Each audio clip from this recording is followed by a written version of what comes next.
Good afternoon, everyone. My name is Nick Nigro, and I work at Atlas Public Policy based in Washington, D.C. Greatly appreciate you joining us today for our webinar. We've got two very special guests from the city of New York. We're going to tell you all about some work they're doing with transportation network companies, Jen Robertson and Mark Simon. Before I turn that over to them, I want to give you all a little bit of background on the project that this webinar is a part of. But before I do that, just a couple of quick ground rules. Everyone should be muted as they enter into the meeting, and we'll ask for you to stay muted until we get to the Q&A portion. To unmute yourself, if you're on the phone, you can hit *6, or if you're connected via the computer, you can unmute yourself through the Teams app, whether that's in your browser or the desktop application. Throughout the meeting, if you have any questions that you'd like to ask immediately, you can use the conversation tab within the Teams app.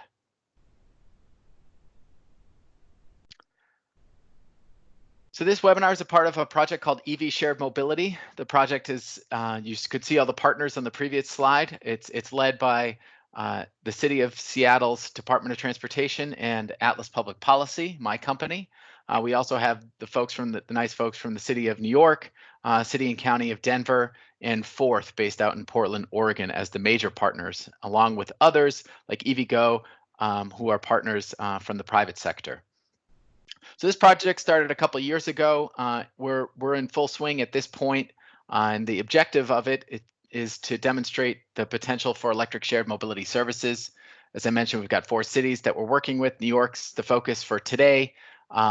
In addition to webinars like these, we have lots of other materials we're creating for this project, all posted on our website, evsharedmobility.org. I encourage you to check out the site when you have a moment after the webinar. And for your colleagues who couldn't join, just to make sure everyone knows, we're recording this. It'll be posted on the Shared Mobility website afterwards. So without further ado, I'm going to turn things over to Jen and Mark from the City of New York. I believe you all might both be unmuted already. Can you hear me? Yes. Okay, great. And if you can hear me, good afternoon. All right. Yeah, we're all good. We're in business. Yeah. Great. Thanks, everyone, for joining. So today we're going to speak to the emissions impact of the for-hire vehicle industry in New York City and the role of electric vehicles. As Nick mentioned, I'm Jen Robertson. I do transportation policy for New York City's Mayor's Office of Sustainability, and I'm joined today with my colleague, Mark. Do you want to introduce yourself, Mark? Yeah, sure. I'm doing EV policy and program management at New York City Department of Transportation. Awesome. Thanks, Mark. So I'm going to get us started and talk about the emissions impact of for-hire vehicles, and then we'll pivot to what New York City DOT is doing, and Mark's going to take the latter half of this presentation. So with that, next slide, please, Nick. So because this is work supported by a US DOE grant, as Nick mentioned, we just need to briefly offer a disclaimer, which boils down to basically the opinions expressed here do not necessarily reflect those of the US government or other agencies thereof. But also, I just want to thank US DOE for supporting this work. This is really exciting to be able to work with other cities on electrifying shared mobility. I know I've learned a lot from this process so far, and it's been really, really great overall. And while we're acknowledging, I just want to briefly mention that we have a few colleagues at the New York City Taxi and Limousine Commission. Rodney Stiles and Stephen Smith were at the Taxi and Limousine Commission, or the TLC as we call it, at the time that this work was done. They're no longer in city government, but this work wouldn't have happened without them. I also just want to acknowledge that we have 2 colleagues who are working on this grant now that our former colleagues have left. That is Celine Zakarian and Ted Metz. So I just want to give them a bit of a shout out for the work that they've done. And actually, someone I think is not on mute right now. I hear a bit of background noise. All right, let me try to see if I can do the mute again. That could be Mark. Yeah, it looks like that might be Mark's phone. But go on, Jen. All right, next slide, please. So I'll offer you a kind of brief introduction to New York City Climate Policy writ large. So in April of 2019, New York City released One NYC 2050. This is an update of the strategic plan for New York City. You see on the left-hand side here the very beautiful cover of one of the chapters on livable climate. So part of releasing this plan was pledging publicly our goal to be fully carbon neutral by 2050. Achieving this goal requires New York City to continue to track our emissions annually in our inventory. This is the work that my office does, as well as setting ambitious climate policy to rapidly reduce emissions. In the transportation sector, we partner really closely with people like Mark at DOT to make this a reality. And we're also investigating strategies to deal with residual emissions through offsetting. One NYC 2050 sets out the city's priorities and goals in climate change mitigation, but it's also worth mentioning that in 2014 we passed Local Law 66, which legislates that New York City needs to reduce emissions at least 80% by 2050. I feel like it's important to mention this because it furthers the requirement that we're under, and also in the context of residual emissions and offsetting, I just want to be clear that we do need to rapidly reduce emissions. That is our main goal overall. Reaching our climate change mitigation goals requires a number of strategies. The scope of my work is transportation, but it is worth mentioning as well that we are focusing on some of our work on buildings through building electrification. We passed the Climate Mobilization Act this past April as well, which requires sweeping requirements to reduce emissions in the building sector, targeting buildings over 25,000 square feet to meet a goal of a 40% reduction in GHG by 2030. Renewable energy is also key here, especially once we get talking about EVs and plugging into our grid. New York State passed the Climate Leadership and Community Protection Act last year, the CLCPA, as we call it, and this sets a 100% renewable energy target statewide for 2040. So this definitely dovetails with a lot of this work. Waste prevention and distribution, definitely absolutely necessary as well. In this space, as it relates to transportation, I'm really excited about a local law that we passed that establishes commercial waste zones for private operators to drive within predetermined areas. So that definitely is a really exciting thing moving forward for us to deal really directly with long, inefficient routes citywide. And some of the for-hire vehicle space in particular also gets into inefficiencies. So this definitely connects in that sense as well. The transportation sector, it is the second highest emitter in New York City of greenhouse gas emissions. It's around 30% of emissions. You can see in that chart there. It is the highest emitter the transportation sector is in New York State and nationally, but New York City is very dense. We have a vast transit network, so we're positioned well in this sector. However, there's still lots of work to do and lots of work happening overall in New York City. Next slide, please. So in terms of sustainable mobility, we have a goal that 80% of trips in 2050 will be done on a sustainable mode. We consider walking, biking, and the use of transit to be sustainable modes. But there are still some trips, it's not 100%, there's still some trips at 20% there that will require vehicles. So thinking of accessibility concerns, both in terms of people with disabilities as well as transit deserts and the timeline to get to transit connectivity in a lot of places in our city still, there's still some vehicle use there, as well as commercial logistics. We're piloting cargo bikes right now, for example, to address some of this that will be for commercial use, but there still is a large scale to run a city of 8 million people where vehicles are required to get to the scale of what our commercial industry looks like here in the city. But for those remaining 20% of trips, we are looking at efficient and zero emission technology. Currently, we have a 64% sustainable mode share as per the most recent New York City DOT mobility report, with walking being the most used mode. So we are definitely well positioned to make it to that 80% by 2050. Next slide, please. So getting into the for-hire vehicle space, so this is building on work done by New York City through a local law mandated study to study the impact of the for-hire vehicle industry on congestion. The study was completed in June of 2019. We then took this research and built upon it to submit a paper to TRB, the Transportation Research Board annual meeting in 2020. And it's also building a lot of the work being done to support this US DOE funded grant for shared mobility in New York City. So a lot of moving pieces that have led to this being to fruition. So the scope of the study and of the webinar today is looking at the rise in vehicle miles traveled in the for-hire vehicle space and what that looks like for greenhouse gas emissions. So what is the impact here? So just to go through methodology, we worked really closely with the TLC, the Taxi and Limousine Commission. In New York City, they license and regulate the vehicle for hire space. So that includes medallion or yellow taxis. Yellow taxis can pick up street hails anywhere in New York City. They charge a standard metered fare. They're inspected 3 times a year.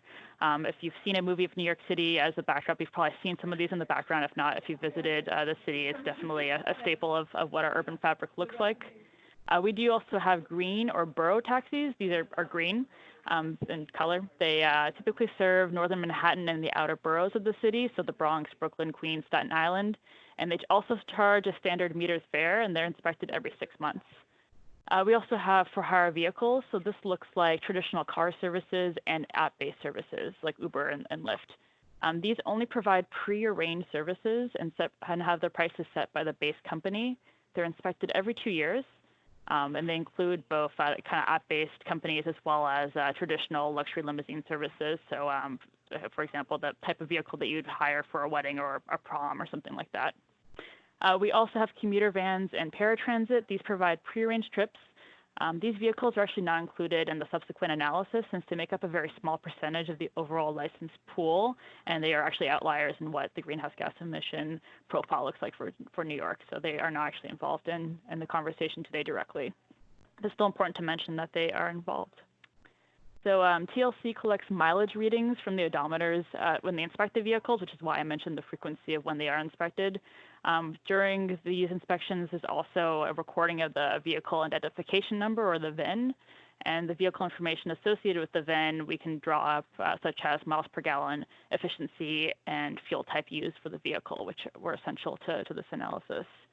My office, we do the greenhouse gas emission inventory, as mentioned, and we generate emissions factors used for the inventory, which was also integral to getting to the answer of this question: what is the emissions impact of this VMT increase that we saw?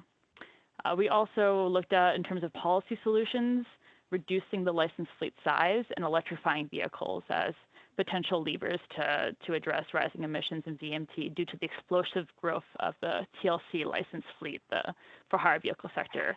And just to pause, I know that people will often refer to FHVs, as we call it in New York, as TNCs. They're, for the purposes of our conversation today, for clarity, pretty much interchangeable. So I'll go to the next slide at this point. Great, so let's start off with the number of vehicles licensed by TLC in the past decade. So this data is drawn from January of each year, and there's various categories here. So I'll start with the yellow taxis. So the yellow taxis are the little square boxes towards the bottom of the chart here. And their numbers remain pretty consistent over the past decade. So there's a set number of medallions that are issued. There's around 13,500 medallions out there. We added around 300 medallions in 2015 under Bloomberg, the previous administration, but the numbers are pretty consistent over time. We have the green taxis, or the borough taxis. That's kind of towards the very bottom here, this green line that kind of swoops upwards and slowly downwards. This was first launched in 2013 in August, so not necessarily a part of the for-hire vehicle fleet that's existed for too long. And again, they serve New Yorkers outside the Manhattan core, and there's been pretty consistently between 3,000 and 4,000 vehicles.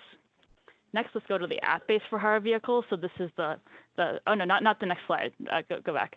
The next, in terms of what's going on with this slide, next is the app-based for-hire vehicles, which is the diamond line swooping upwards. So this is most of the vehicles associated with the TLC licensed fleet. Most of these vehicles are associated with for-hire vehicle bases like Uber or Lyft or Via. Most of these companies are high volume, so they do more than 10,000 trips a day in New York. They are 65% of the TLC licensed fleet, and they started with 16 vehicles in 2012 to over 88,000 in 2019. So explosive growth in this part of the industry. And lastly, I'll mention the other for-hire vehicles. So this is, again, traditional liveries, luxury limousines offering pre-arranged chauffeur and group travel services. They started at around 39,000 in 2010, down to around 29,000 by 2019. So this has to do with drivers and corporate clients moving to app-based services by and large.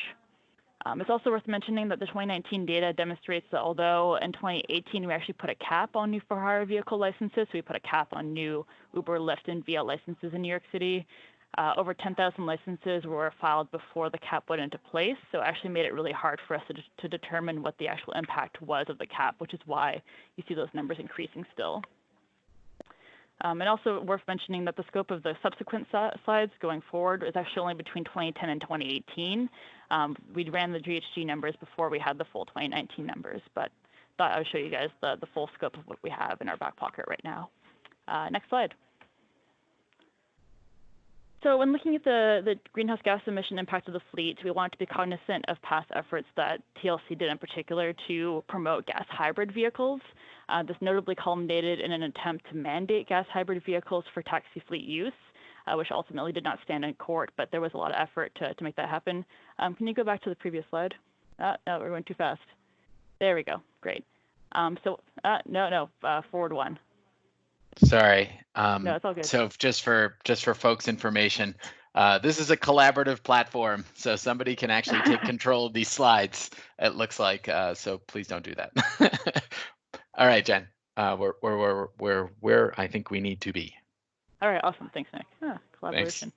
Look at that. So I want to account for the miles per gallon efficiency of gas hybrid vehicles is the point of the slide here. So we looked at the breakdown of the miles per gallon mix of the fleet, as shown here in this chart with the kind of light greenish color as the gas hybrid vehicles. You can see that most of the vehicles in the fleet are non-hybrid ICE vehicles. A more granular breakdown that we did that's not shown here actually shows that the taxi fleet has most of the gas hybrid and the overall scope of what TLC licenses. So in 2018, 64% of the taxi fleet was gas hybrid, and only 10% of the for-hire vehicle fleet was gas hybrid. So in a way, gas hybrid is almost a proxy for what's happening with the yellow taxis. Next slide, please. So next we looked at total annual VMT from the TLC licensed fleet. You'll see here in 2010, we had around 2 billion miles traveled annually for 2010. And then by 2018, we're looking at 4.6 billion. So this is more than double the number of miles driven. And this is directly associated with more licensed vehicles, more trips taken. Next slide. So this is more of a breakdown of the data that we use for this analysis. So basically, we looked at the average miles per gallon efficiency of the TLC fleet by year.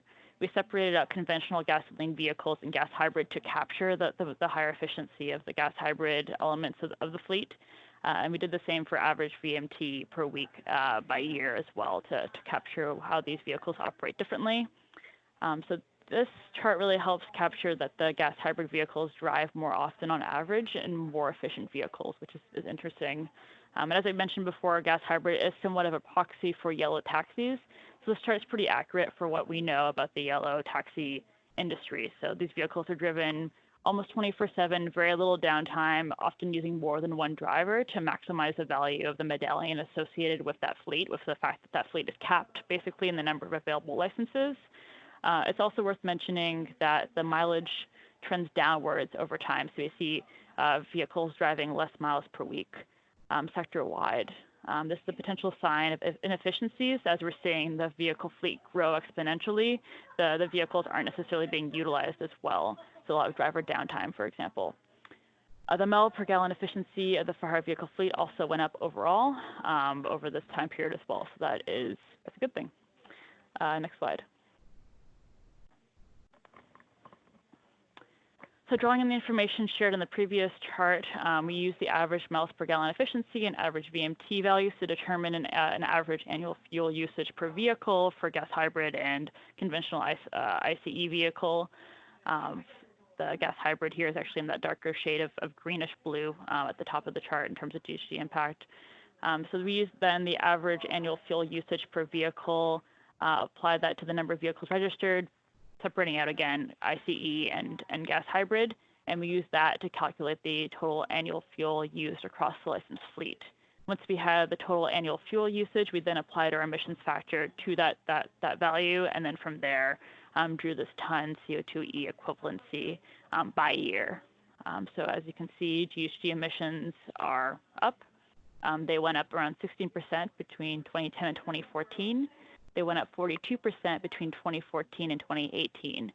Over the decade, if you're using 2010 as a baseline and 2018 as your endpoint, emissions went up by over 66%. So this is huge. So despite the miles per gallon efficiency gains, the vehicles are more efficient by and large.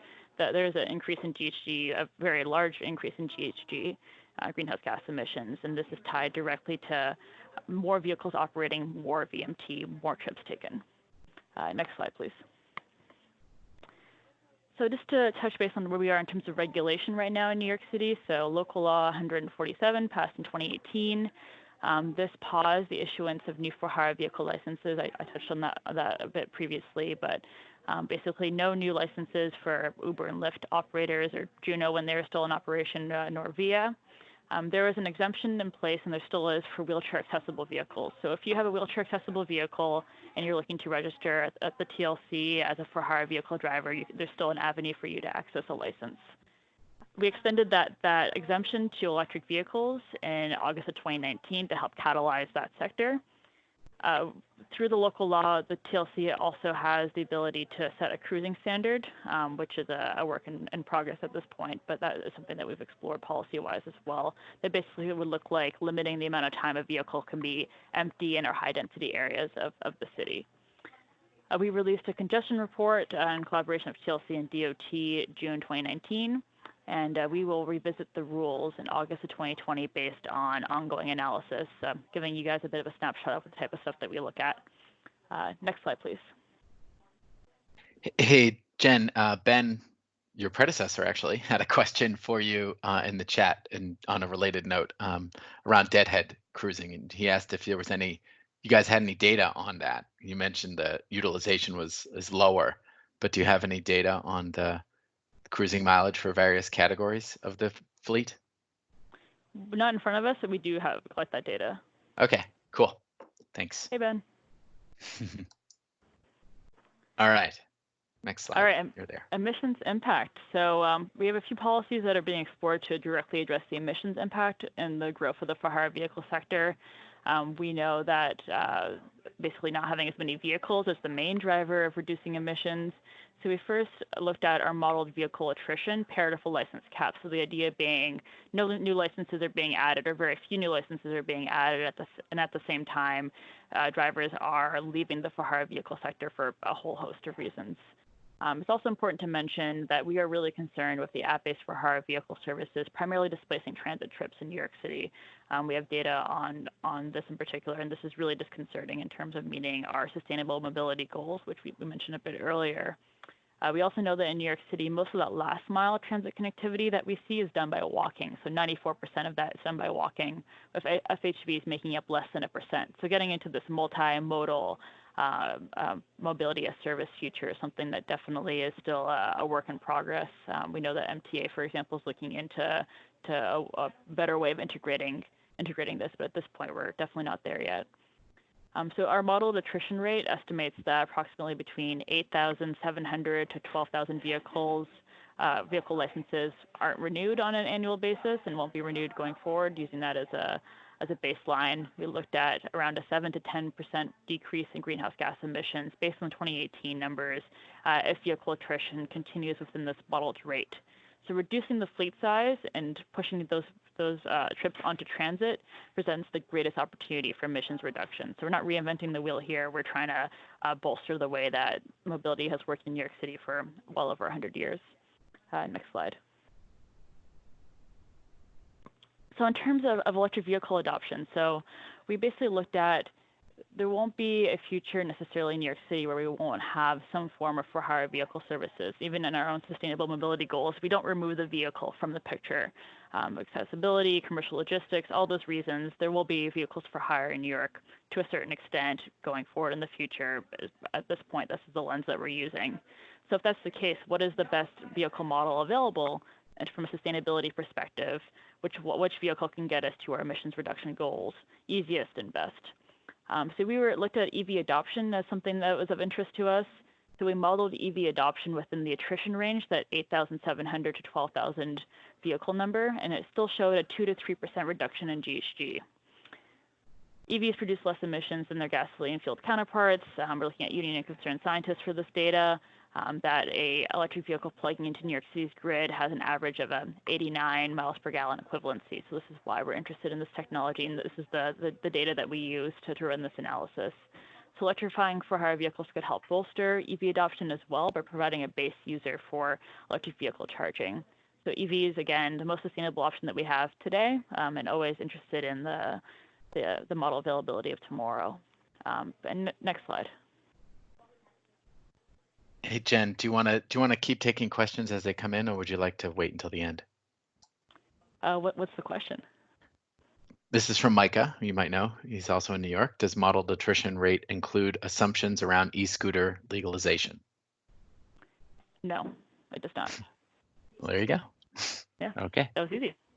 It was.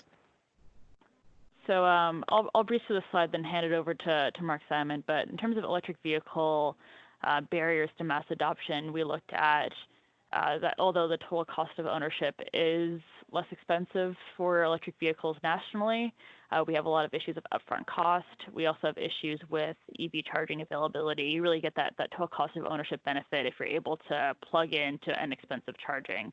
And you do get some maintenance cost benefits for having an electric vehicle, but the charging is pretty huge. So access to charging infrastructure is definitely identified as our top barrier to mass EV adoption writ large. We like using NREL's EVI Pro Lite tool to look at what level of charging access do we need to get to the electric vehicle adoption goals that we have. So looking at the 88,000 for-hire vehicles operating in New York City, we're looking at needing over 1,110 or so fast charging plugs for the public, and we currently have less than 100 that are available to the public, 100 fast charging plugs. Also, to add, half of New Yorkers park their car on the street. This includes a lot of for-hire vehicle drivers that live in dense areas of Queens, making overnight charging difficult to address.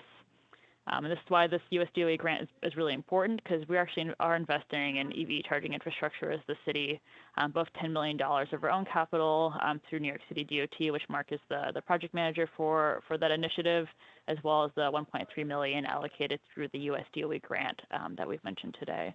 And I think this is probably a good time for me to stop talking, and then I can hand it over to Mark. Hello, everyone. Mark, just before you get going, we had a couple more questions for Jen, just to maybe run through those before we switch things up. Micah was also wondering how that will impact 0 to 2 mile trips in the outer boroughs. Did you want to have a comment on that, Jen? The adoption of e-scooters, how that will impact 0 to, I mean, hopefully has a net benefit. I know that looking at Revel, for example, which currently does operate as a scooter service in New York City, they have electric Vespas. I think they're also in Oakland and Miami and DC as well. We have conversations with their policy team. Mm-hmm. They're an interesting option. We're definitely looking towards the state and what they want to do in terms of legalization. There was a lot of momentum around earlier efforts that were recently vetoed by the governor. So going forward from here, definitely curious what comes next. Also worth mentioning, once things are legalized at the state level, which it looks like we're in a good position for that to happen, New York City will then need to reevaluate our own local laws that also ban the use of electric bikes and e-scooters as well. So there'll be some momentum on the local level that needs to take place, and people, I think, by and large, are excited to see what comes from that.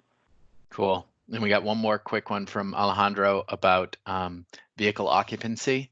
Do you have data on something like passenger miles traveled or just vehicle occupancy generally for these trips? Not great data. So if you're thinking of in the for-hire vehicle app-based space, we have some level of data on a pooled vehicle versus a single trip vehicle or single trip but you still don't get necessarily great data on whether or not I'm ordering, for example, a for-hire vehicle service on an app, and I'm bringing 3 of my friends into a car, for example. We don't necessarily have great data on that, nor do we have great data on what it looks like to be maximizing efficiency within our taxis either. We don't know how many people are in a given taxi. Okay, great. We'll get to more questions after you're good to go, Mark. So. All righty. So we may as well move to the next slide. So as Jen has just said,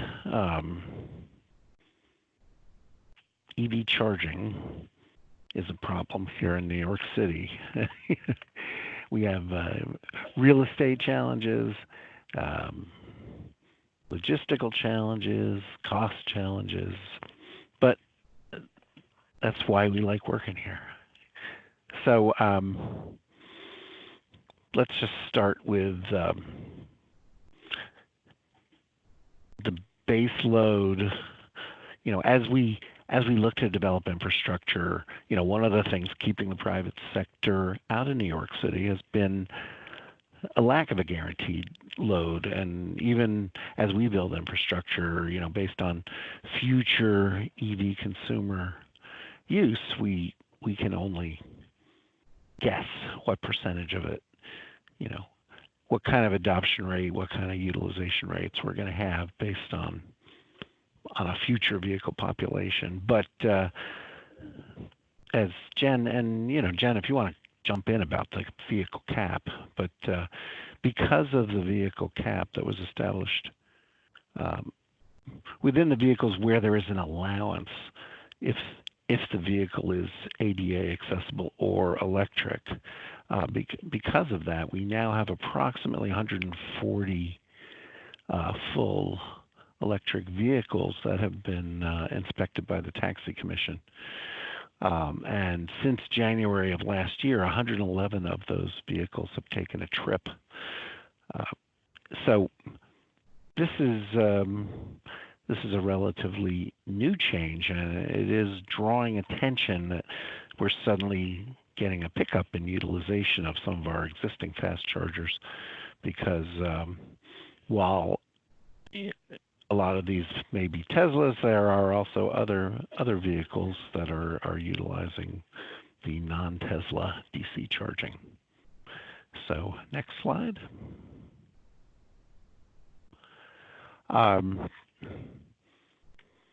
As we've said, we are certainly, compared to the West Coast, we are behind, but we are fully focused on catching up. So there are currently about 12,800 electric vehicles registered in New York City out of a total fleet of 1.9 million. We will state that out of our 8 million people in the city, that's pretty low vehicle ownership rates, but still the percentages are very low. We have, of that, 2,100 of these vehicles are part of the New York City fleet. We've been doing an aggressive program within our own fleet to electrify. And within the transit side, we have 10 now, but the MTA is well into planning on the first 500 electric buses within their capital plan that will be coming on in the future. And we currently have 1,144 charging plugs available to the public in New York City, and 92 of those are fast chargers. And New York City DOT has put within, we operate a variety of parking garages and fields throughout the city, and we've started to implement some EV charging, and then we've put out 38 level 2 chargers, and I'll be talking in a minute about some additions to that. So next slide. But first, before we get to our garages, we have another program we're implementing in conjunction with Con Edison, and this is to explore a curbside charging program. And how will it work in New York City? Can we keep the chargers cleared for the appropriate use? Will they be used? Are they in the right locations? What are the optimal locations in the future? So we're starting with a small program, a demonstration program with 120 parking spots that will be outfitted with 60 dual port level 2 chargers.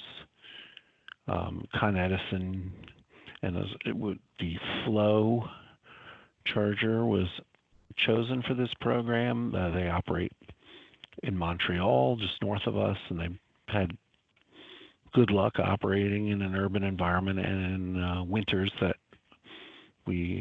hopefully theirs remain worse than ours. So we will be going with that. 20 of these charging spots will be for the city fleet, but the other 100 will be scattered in multiple neighborhoods across the city. And we did a siting analysis that was called Curb Enthusiasm as a study. So we've looked at various typologies and what makes sense.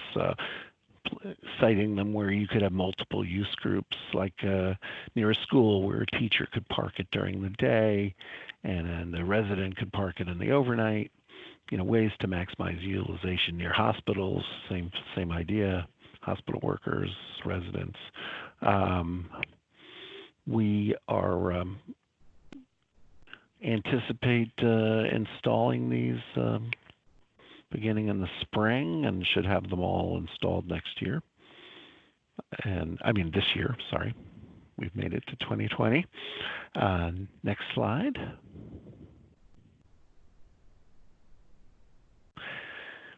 And on the fast charging side, and I'll take a second on fast charging because in addition to base loads such as for hire vehicles or TNCs,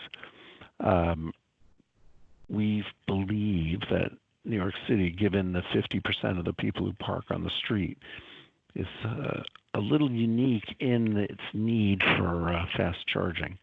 Given the number of people who don't have access to home charging,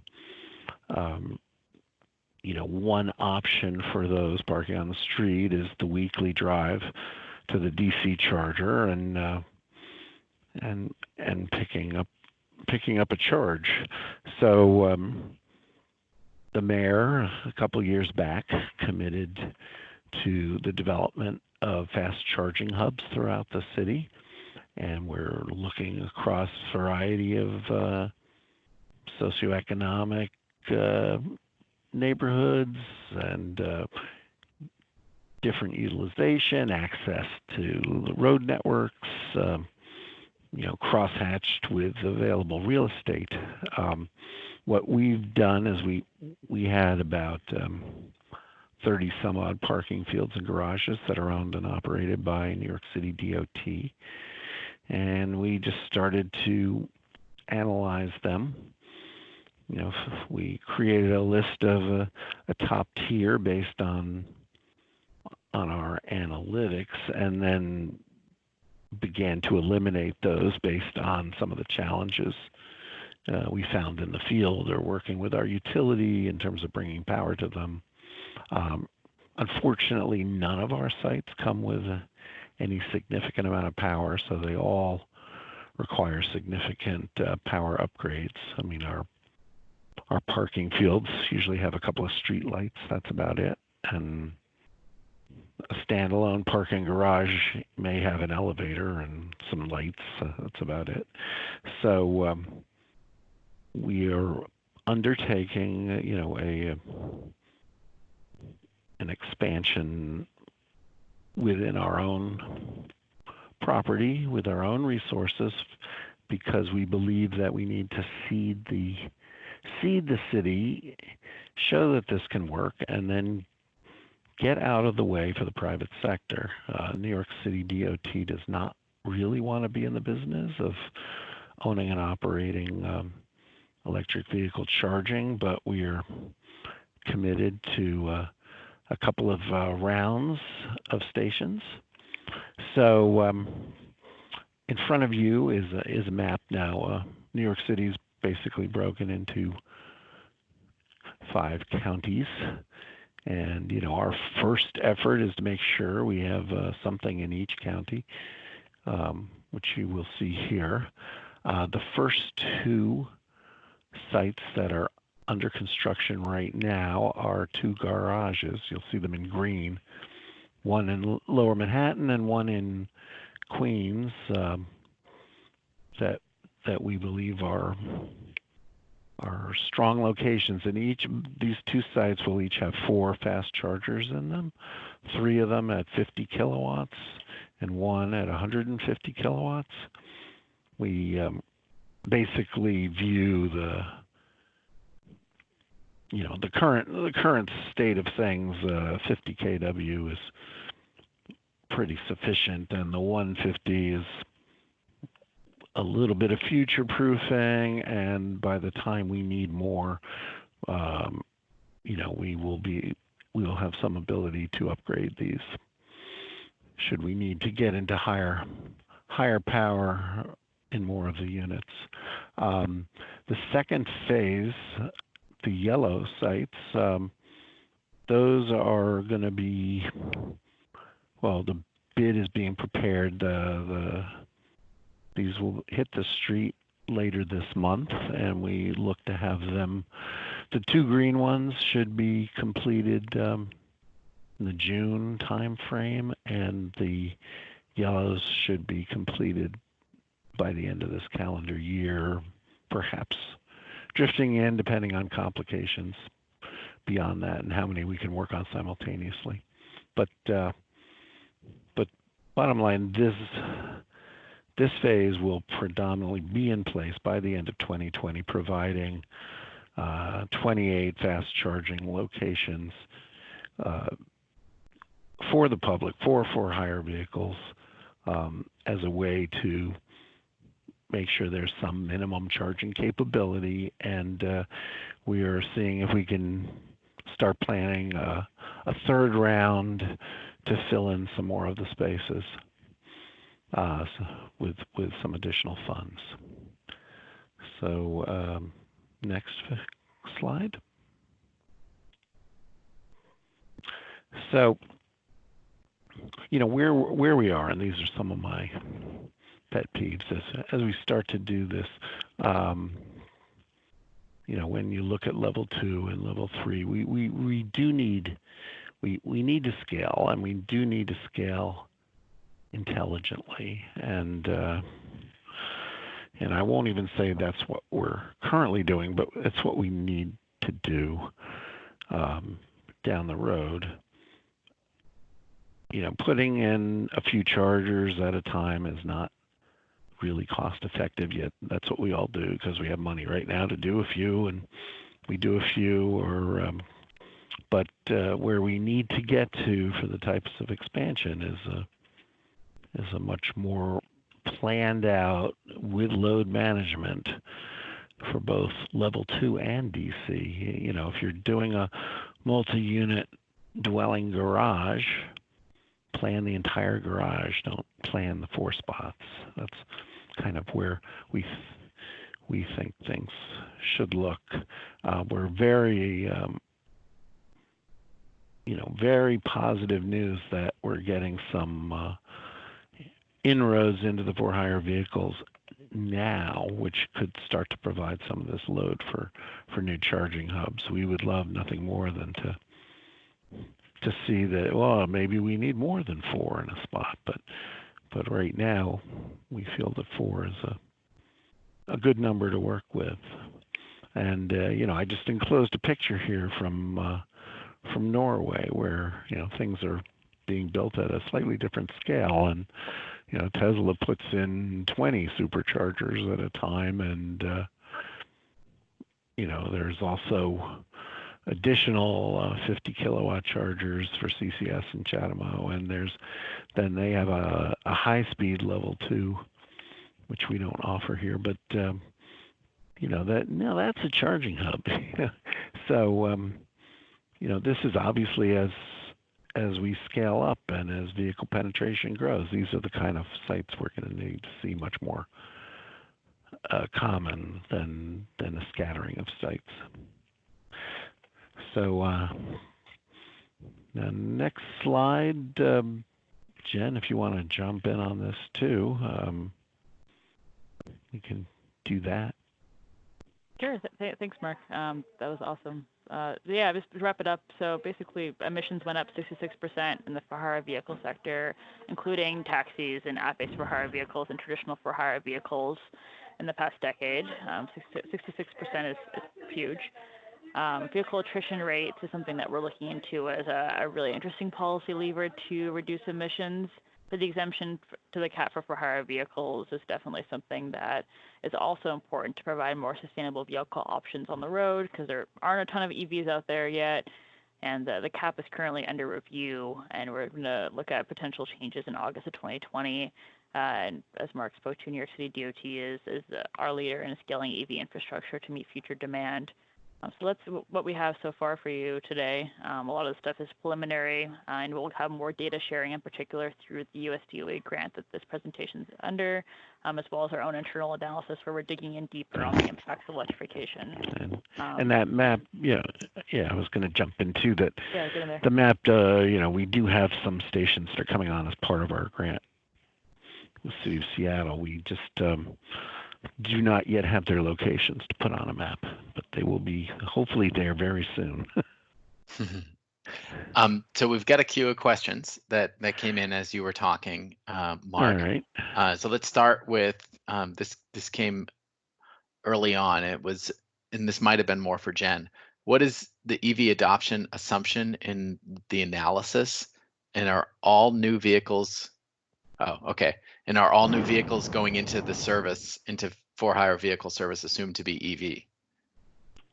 So I can start. So for the EV adoption rate, we looked at what would be the worst case scenario, not necessarily knowing how the market will react to the exemption from the cap, besides our hopes and dreams. So we modeled what would be the worst case scenario of EV adoption, which was actually having EV adoption outpace vehicle attrition. So the news headline, thinking of some of the more tabloidy publications we have here in New York of EV adoption is still an issue and so on and so forth. Which if that was the case, it would be somewhat legitimate to look into that. But at this point, we're not necessarily looking at what the future will look like for EV adoption and wave adoption in terms of future projections. We're basically saying if what we assumed is right internally in terms of the way that we're looking at what we'll be doing in August of 2020 to adjust accordingly. Great. Okay, next one is, this is probably for Mark. Any sense of plans to collect data on e-bikes and similar cargo electric vehicles for urban delivery freight kind of movements? Definitely. I mean, that is, not a direct program I'm working on, but we have a freight group that is certainly involved with cargo bikes and their rollout and how they're used. And well, e-bikes.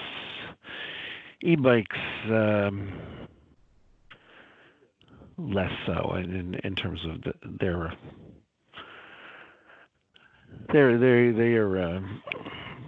to be, we're still, how will we say, refining our policy on e-bikes. And any other vehicles that you're looking at tracking registrations for and that sort of thing besides the for-hire vehicles and what you were just mentioning?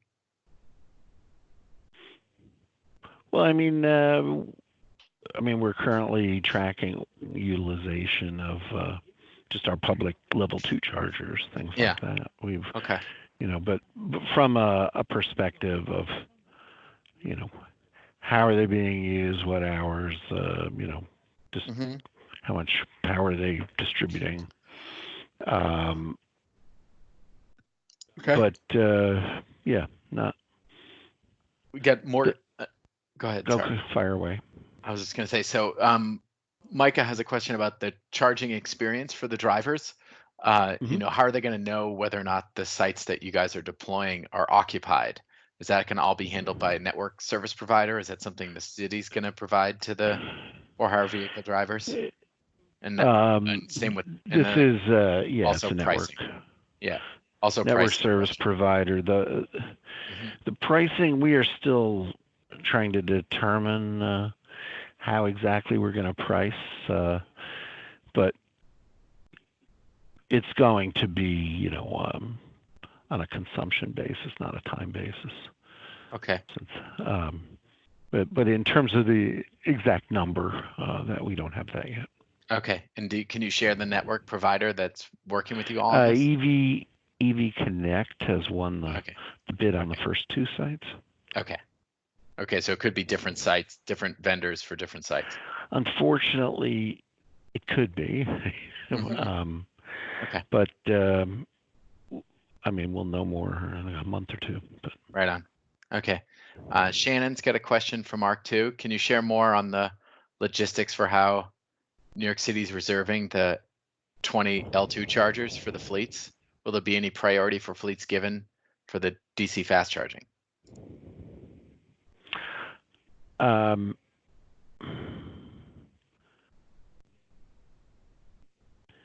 At the moment, well, at the moment, the ones we're developing are open to the public, and there is not a fleet priority. We can determine, based on any issues that arise, whether or not setting aside some chargers for fleet use only is a policy we want to pursue. I mean, that would be obviously different with the sites being developed with the city of Seattle, but that is the current plan, and that's the same. The level 2 chargers are just available.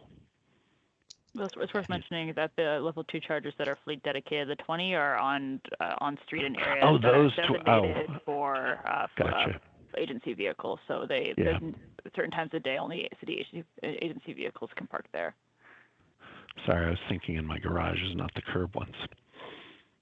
Yeah, so those are in, as we said, for city vehicle only flagged. So maybe Mark, you could explain a little bit more about the methodology for siting on the infrastructure, to make sure that you're accommodating different populations, low, moderate income, for hire vehicles, multi-unit dwellers, which is a lot of people, obviously, in the city. Right. Well, I mean, where's Con Ed in this, that kind of thing? All right. Are we talking the level 2 chargers or both? We'll start with the low. Well, I think the fast chargers are probably going to be more interesting. Well, with the fast chargers, what we did, we basically had a finite list of real estate.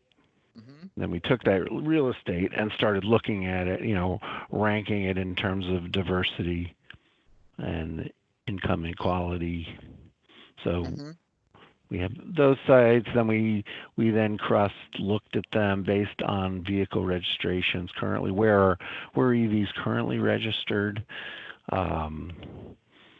We're also looking at ease of access to the sites from primary road network. Now, luckily, most of our garages and fields are put in, in areas with transit. They're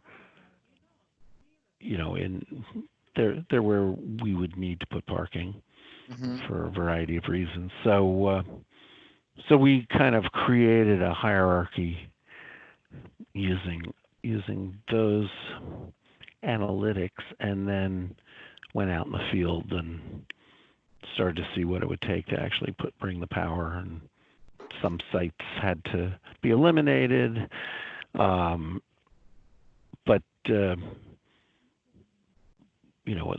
is the analytics we did go through. Yeah.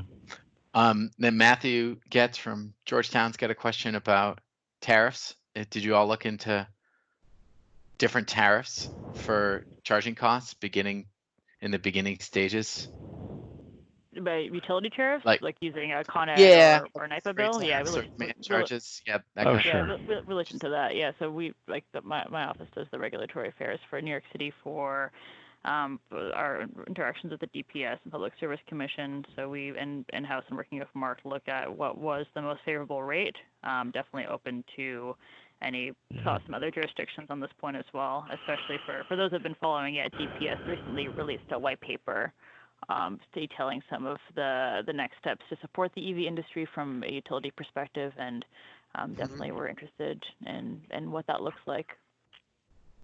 Yeah, I mean, we have expensive power here. We have pricey tariffs and demand charges, and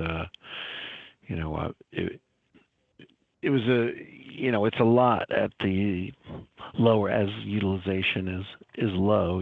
That's a significant carrying cost. So we are certainly looking for the most cost-effective way to start up. start up the programs. Right on. You also got pretty expensive bagels, and kind of everything's expensive there. So yeah. Fairness to the electricity rate, folks. Okay, we got a couple more questions in a few more minutes, so we might even be able to get to more if folks have additional questions. So the next one is, how is New York City working with Con Ed to look at EV adoption and renewable power? Is there what level of coordination are y'all doing with that? Is there anything like on-site energy storage that you're looking at, on-site generation like solar panels? Anything you could speak to that as this rolls out? Sure. I mean, Con Ed doesn't do the generation for New York City. They're our distributor, so that's probably important to underline before we answer the question. But definitely, we have close colleagues at Con Edison. To name drop a few: John Shipman, Ari Khan, and Brian Ross are our main points of contact to do amazing work on EVs. The smart charge program that they have as well. It's encouraging off-peak charging is something that we utilize ourselves, that our city fleet utilizes. There's also a site that they proposed through the rate case and in Brooklyn to develop of storage and EVSC paired, which we're really excited to see, and definitely ongoing coordination on curbside and beyond from my perspective. I don't know, Mark, if you want to add anything from DOT side. Well, I was just going to throw in an aside. Within the city fleet, we've purchased 80 Envision solar units that are self-contained solar storage level 2 charging units. And the idea, they're movable, they don't hook into anything. You pop them down and use them. So that's one thing we've done as a city to capture that. So Matthew asking for a link to the white paper. I can send that to y'all afterwards, Matthew. I'll send you a note on that. It's pretty not easy to find on the DPS website. I think they might have done a press release on it at this point, but I have a link for it on DPS's website that I can send out. And the last question, what if you wanted to get involved and be an EV operator in New York? Just to kind of cap things off, what does that look like at this point? You've got this cap you all have set for vehicles. EVs are kind of exempt. So could one of you walk us through the process of going from, trying to get into the market? The FHV market? Yes. So I can start and hand it over to Mark afterwards. So you get licensed through the TLC, the Taxi and Limousine Commission. They have instructions online. Also worth noting that we're working at the TLC on doing a follow-up engagement with drivers that are registered with a for-hire vehicle to see what their experience has been so far, to make sure that we're capturing how they charge, how are they, what sort of mileage are they doing, what barriers do they face, so on and so forth. And also that dovetails well into this US DOE grant, where there is an engagement component where Parkland Cities will be a sub to New York City DOT, and they're tasked very specifically of driver engagement. So that will also be really helpful for us to get funding to address that directly.